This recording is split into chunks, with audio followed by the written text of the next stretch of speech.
I think it's a little bit of pressure just to try to move along discussions between the Lakers and other teams, whether it's for Kyrie Irving, whether it's for Indiana for Miles Turner and Buddy Hield, whether it's another team that maybe we haven't talked about.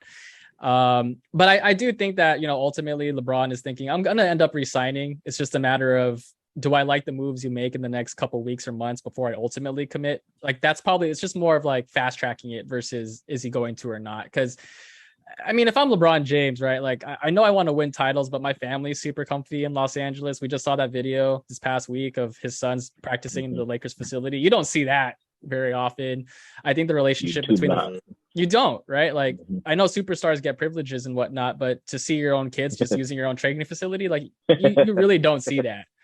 So yeah. I think for the most part, the relationship between the two sides are good this past season, notwithstanding. I think the Lakers have done basically almost everything he's asked for. So unlike Kevin Durant, I don't think he has much to complain about.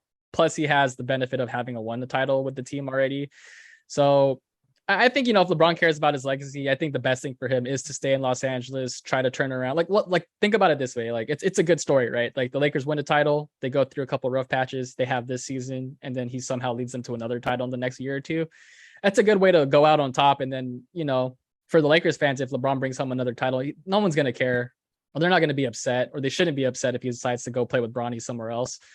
I think all the signs point to LeBron staying ultimately. I think it's just really a matter of how fast does he sign it. That's probably the better question. But I'm not concerned at all about him like going to somewhere like Cleveland, which I know was like rumored about. Oh, they've got cap space, a young roster, they can compete if he joins.